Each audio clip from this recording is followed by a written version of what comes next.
C'est sous cette forme inédite que je m'adresse à vous cette année, à l'occasion des vœux. Si le contexte ne nous permet pas de nous réunir, il me paraissait néanmoins important de vous présenter les grandes lignes du projet qui sera le nôtre au cours de cette année à venir, mais aussi lors des suivantes. Avant cela, je voulais vous remercier.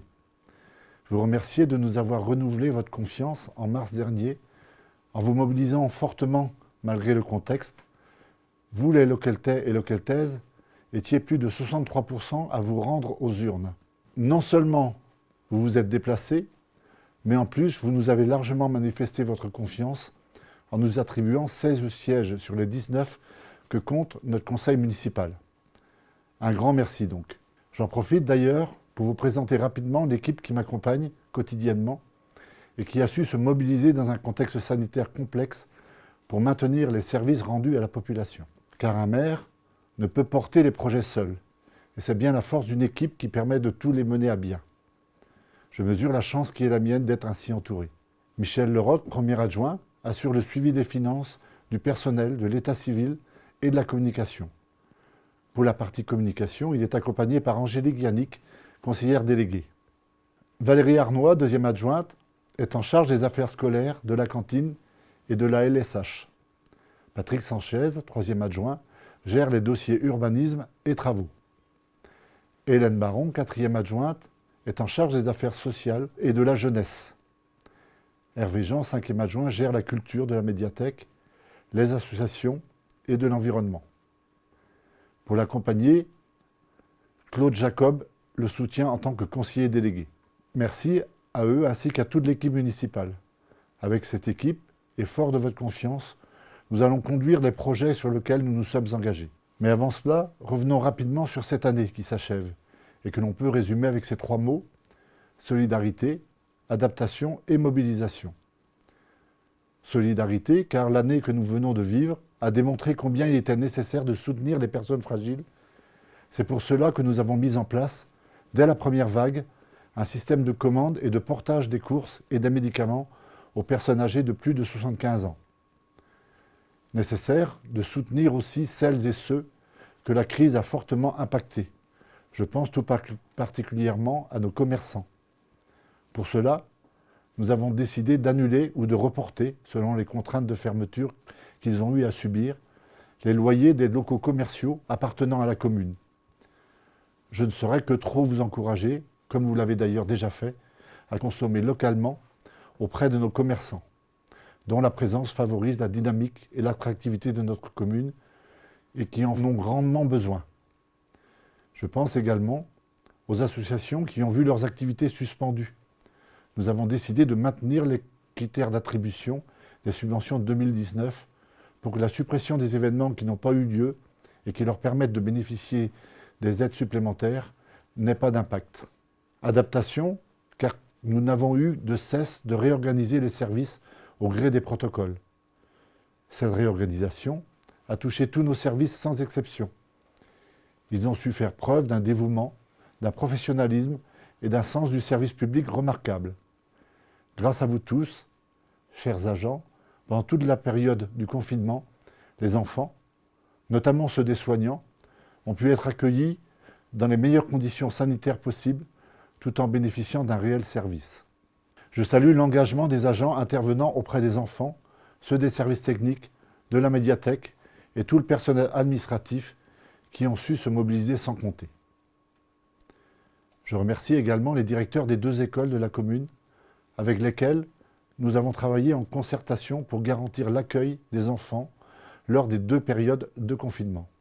Mobilisation, car toute l'équipe municipale, aux côtés des services, a travaillé d'arrache-pied tout en maintenant une dynamique projet au cours de ces derniers mois. Encore merci à toutes et tous. Ce bilan succinct étant dressé, place au projet. Les années qui viennent offrent de belles perspectives en cohérence avec le développement de notre commune. Dans la continuité du plan de référence qui a permis de dessiner les perspectives à moyen et long terme, les projets vont se traduire concrètement dans le plan pluriannuel d'investissement qui est en cours d'élaboration et qui sera mis en application dès 2021.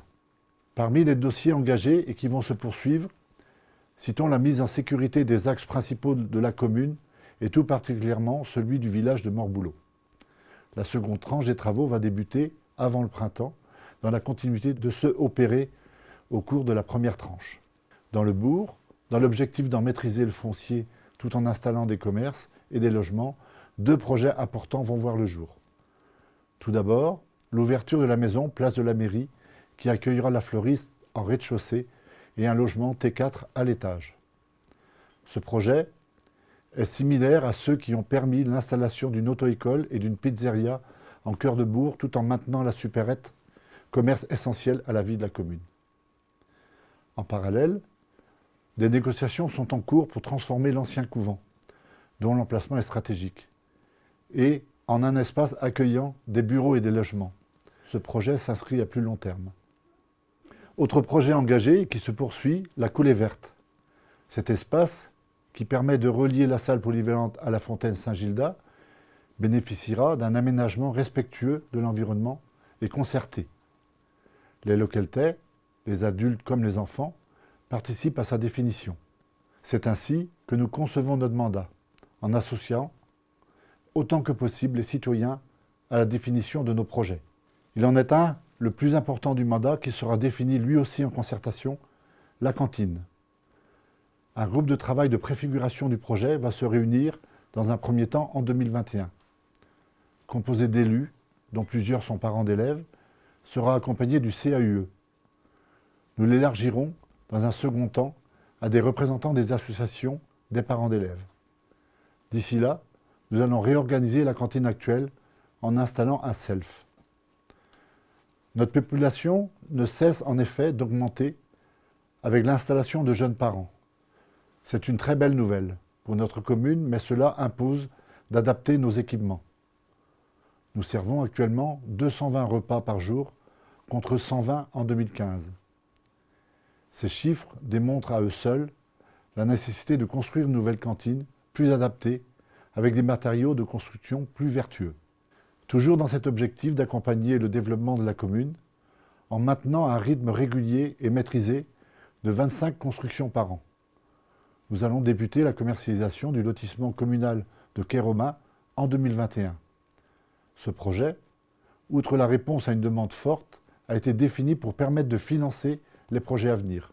Nous avons donc fait le choix de gérer la commercialisation plutôt que de la confier à un aménageur, nous garantissant un meilleur retour sur investissement. Pour intégrer tous ces projets d'urbanisation, nous allons engager une procédure de révision de PLU, complémentaire à la modification qui vient d'être entérinée par le conseil municipal. Enfin, nous allons poursuivre la dynamique engagée en matière d'animation jeunesse.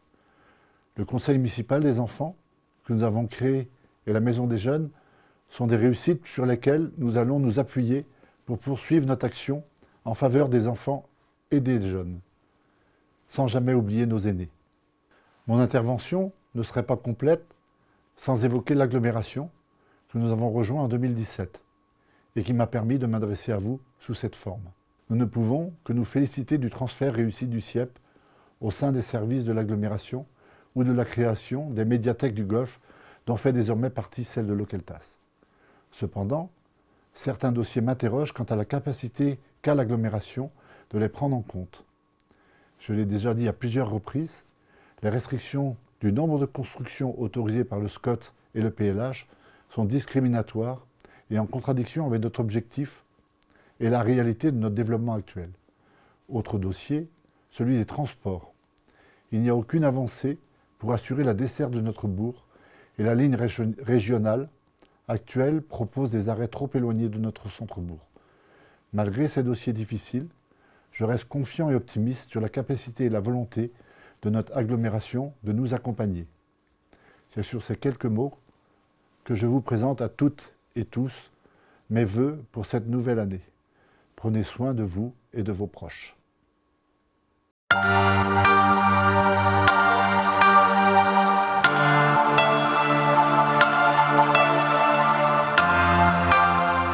Mesdames et messieurs, chers amis, je suis très heureux, en mon nom et celui du Conseil communautaire, de vous souhaiter une belle et heureuse année 2021.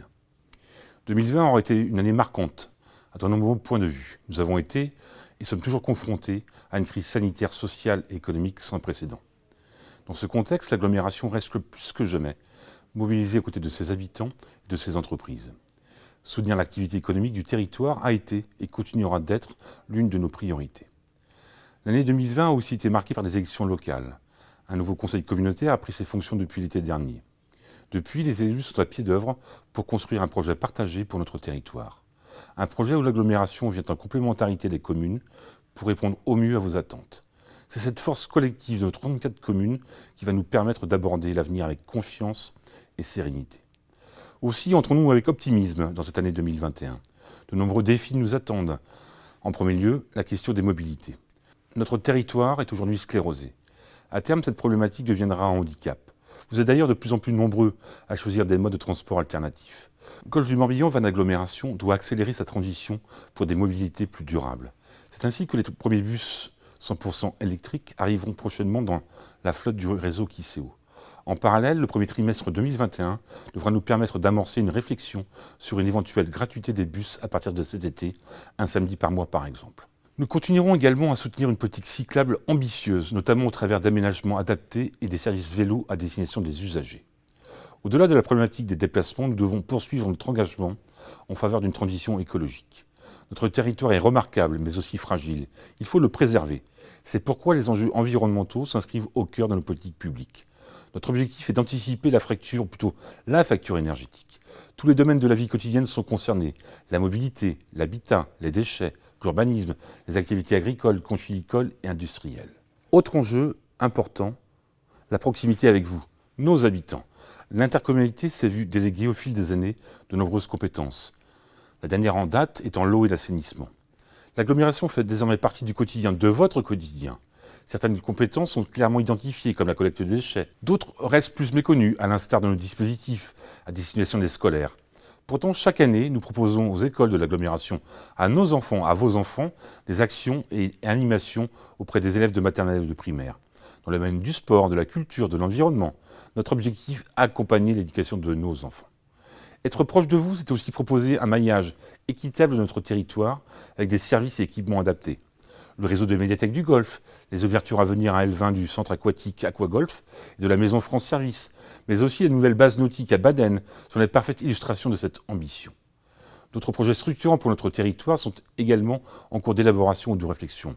Je pense notamment au pôle d'échange multimodal de la gare de Vannes, dont la livraison est espérée pour 2024. Il y a aussi le devenir du Parcourus, la construction du centre d'interprétation dédié à l'huître Ostréopolis sur la commune du Tour du Parc, ou bien encore l'Université de Bretagne Sud pour nos étudiants. Comme vous le voyez, notre agglomération est résolument tournée vers l'avenir. Même si l'année passée a mis à rude épreuve le monde culturel, sportif et événementiel, 2021 nous laisse entrevoir de beaux rendez-vous, comme la Semaine du Golfe, prévue en mai. Cet événement maritime dont l'agglomération est d'un principal partenaire offre une visibilité exceptionnelle au Golfe du Morbihan. C'est surtout une fête culturelle, populaire, riche en traditions et partage. La mission d'un président d'agglomération n'est pas un travail en solitaire, c'est un travail d'équipe. C'est donc avec l'ensemble des vice-présidents de l'agglomération, des maires du territoire et des élus communautaires que je vous souhaite une très belle et heureuse année 2021 pour vous et vos proches et en confiance en l'avenir.